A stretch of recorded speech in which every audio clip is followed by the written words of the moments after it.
Hi guys, welcome back to my channel. In this video, I'll be talking about How the Word is Passed by Clint Smith. So this is a newer release, one that I was excited about enough to go to a bookstore and get the hardcover, which I don't usually do because that's expensive. I've been following Clint Smith online for a while. I was really interested in this book.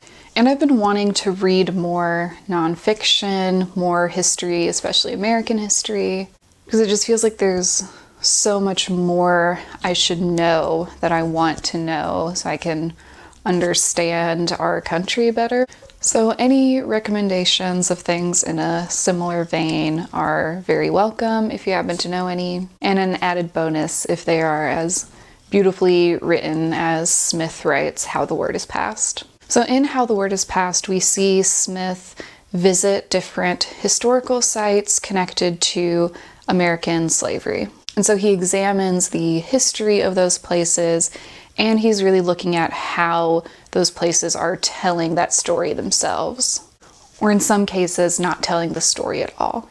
So you're learning a lot of history along the way through this book, and you're also thinking critically about history itself and how we cultivate and maintain it and how it can be manipulated. So Smith travels from Monticello to Senegal. There's a chapter about a prison in Louisiana.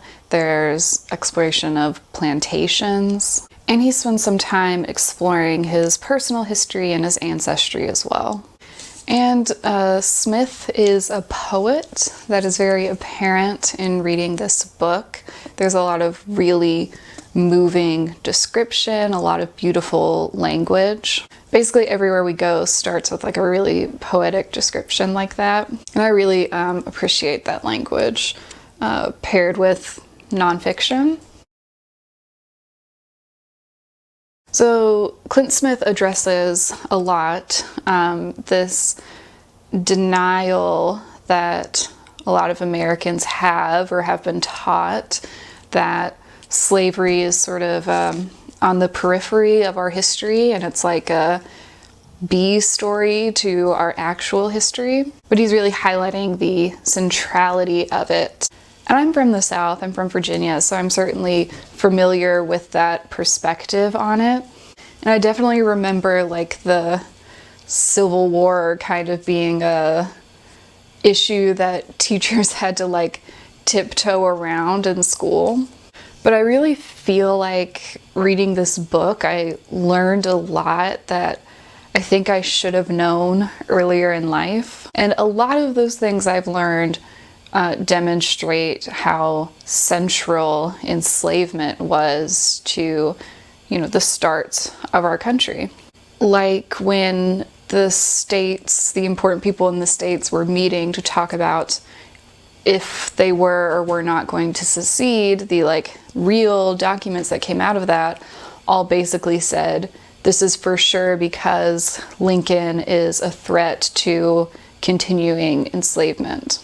Like the states themselves listed that as like, this is why we're doing this. Which I didn't know that because people act so much like, it's up to interpretation and it was really complicated and there were a lot of things involved, but there's like pretty solid written evidence backing that up. Like it really is not as much of a gray area as I feel like I was led to believe. And then, the book really helped sort of wrap your mind around the scale of slavery in America. It was like the number one most valuable commodity that the country had. And the North and the South relied heavily on it financially.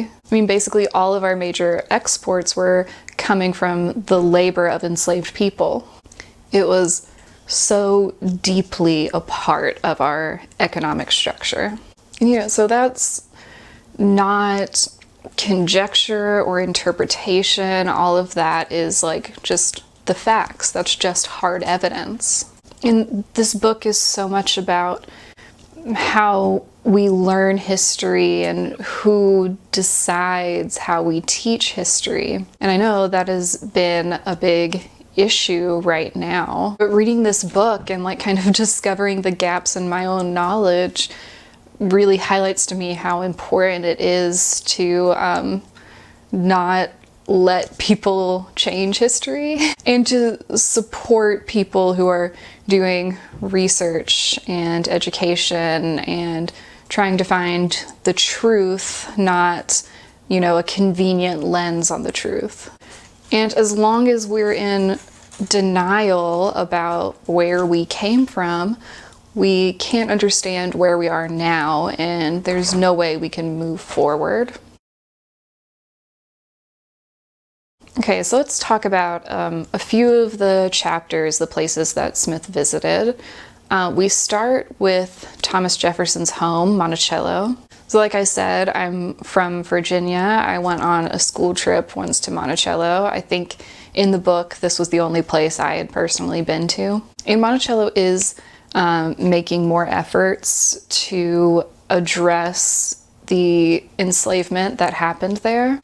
They have a whole separate tour just about the lives of the enslaved people who live on the plantation. They have a whole entire thing about Sally Hemings, who was the enslaved woman that Jefferson had several children with. That was something I was surprised by, just how recently the Sally Hemings story was kind of embraced and taught.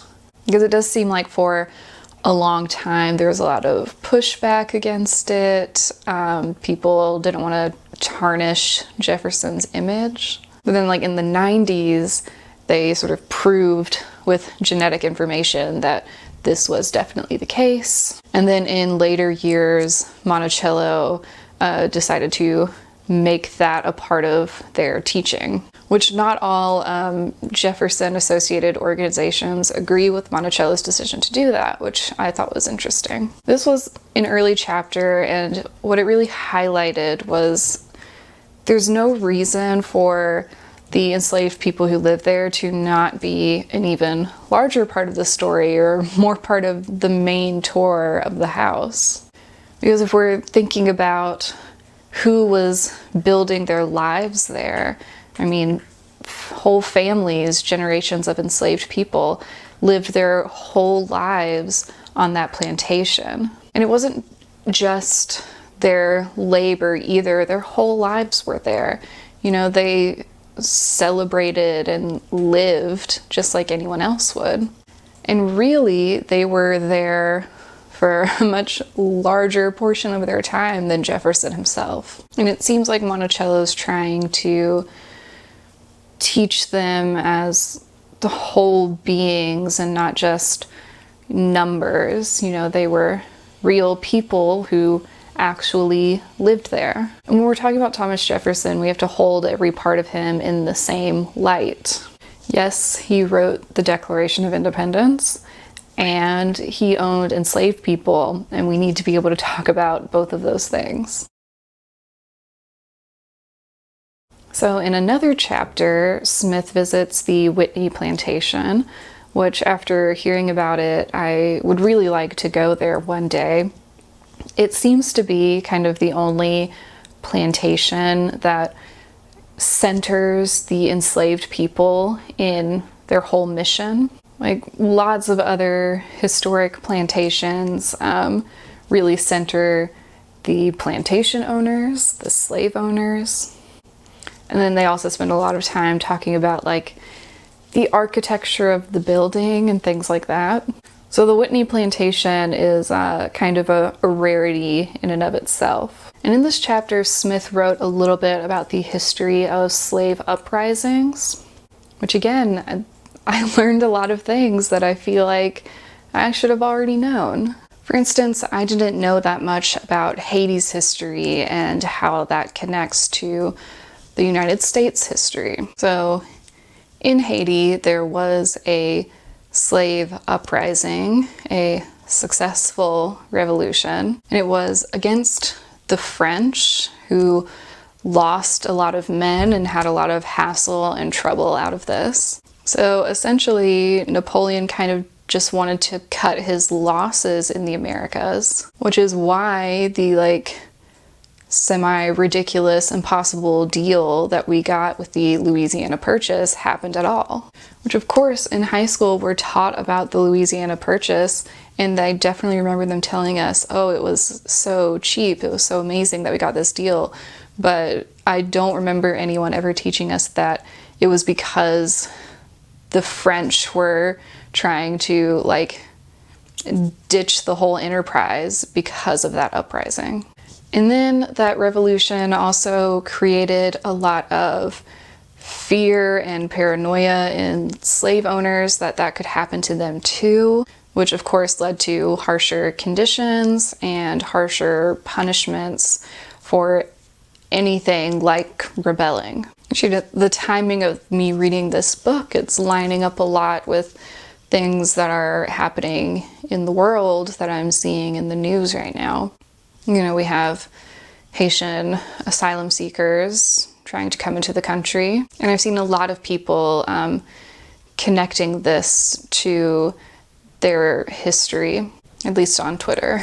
So again, all of this history and all of this background is so important to understanding what's happening now. So the Whitney Plantation features a lot of narratives from enslaved people, in an effort to have their voices be telling their own stories. And it definitely had me thinking about, our exposure to slave narratives in education. I don't remember reading very much before I was in college. We might have read some Frederick Douglass in high school.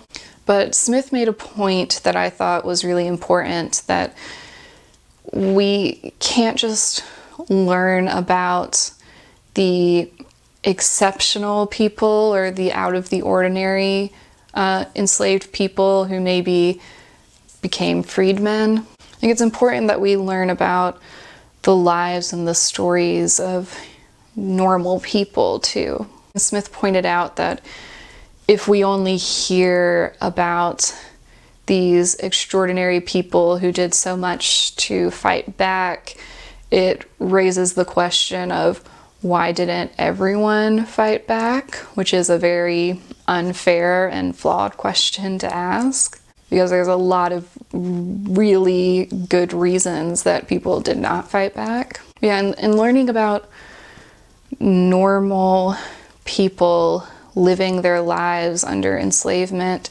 is so important to getting beyond the numbers and the statistics and the bodies and seeing them for their joys and their sorrows and everything that they were. Because these were real people that this happened to. This is not in abstraction. So one chapter that really struck me maybe the most in the book, and I think that has a lot to do with Smith's particular perspective on it, was when he visited Angola prison, or Angola prison.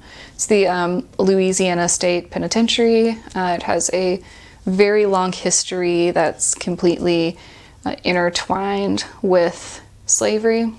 So the land itself was a plantation before it was a prison. And after enslaved people were freed, it became this prison. And the unfortunate reality is that for the people there, the change was not so different.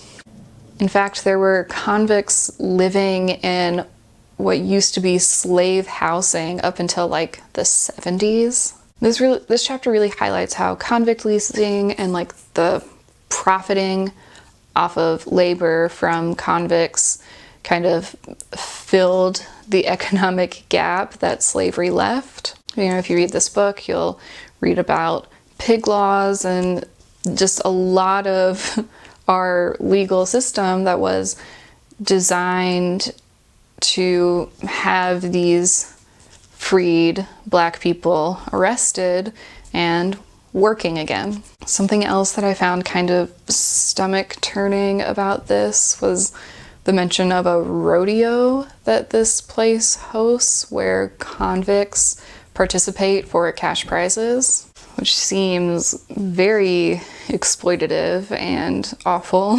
And then Smith spends a lot of time talking about the death penalty and execution, which does take place at this prison. I already knew where Clint Smith fell on this issue. You don't have to follow him online very long for that. He's very vocal about the immorality of the death penalty and how unfairly it is given out, particularly to Black people. In writing about it in this chapter and seeing the places where these people come to die, it was so emotional for me to read, and really gets at why this book works so well, that Smith was really trying to put himself as much as he could in the places of the other people who had passed through all of these spaces. And then he transfers that to the writing and to us as the readers so beautifully and expertly. And that was really a very impactful part of this book for me.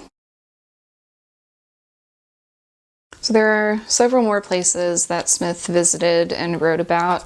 I'm going to sort of skip ahead to the end in my discussion, in the name of time, where he talks to his grandparents about their experiences, which highlights just how close all of this history is. His grandparents lived through Jim Crow, and their grandparents lived through slavery.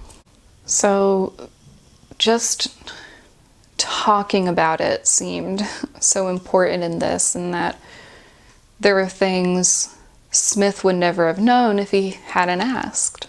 And so it's kind of another look at history, outside of a museum or some sort of historical site.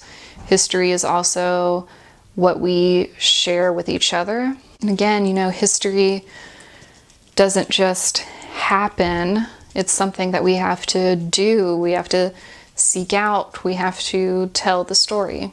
Because where we've been is so important to understanding where we are and where we might go next. There was, in this book, some discussion about white people in the South and how they address the history of the Confederacy and slavery. And obviously, I've seen my whole life how people address that. But I was thinking that I don't really know my own family's history in connection to this. As far as I know, there aren't a lot of records being kept. My ancestors were not particularly wealthy, so I don't know if they would have owned slaves. And I also don't know if they were Confederate soldiers, or I can't get inside the heads of my ancestors to know where they landed on all of this. I think we can look at the history as a whole and see that whatever our personal history is, or whatever our families did, doesn't really matter. Our whole country, North and South, was so deeply tied into slavery. Chances are I had ancestors that were not on the right side of that, but chances are so does literally every other person in this country. So it doesn't really matter trying to figure out the percentage of your personal culpability. What matters is that we keep learning, we take the responsibility of learning onto ourselves, and hopefully find ways that we can offer support. So in that spirit, when I was reading this book, I went to the Whitney Plantation's website, and I saw that they are not currently operating because they've had a lot of damage from Hurricane Ida. So, I'm just a teacher with a YouTube channel with 500 subscribers, so I couldn't give a lot, but I did make a small donation to support their research and education and the rebuilding they're trying to do right now. So if any of my little handful of viewers on this video would like to join me in donating to the Whitney Plantation, I will leave a link in the description. Okay, so I highly recommend you go pick up this book. I was clearly very eager to get my hands on it, more so than I am with a lot of other newer releases. I learned a lot, and Smith's perspective is a really valuable one, and one that offered a lot of beauty and grace to the story he was telling. Okay, so that's all I have for this video. Thanks for watching. Bye.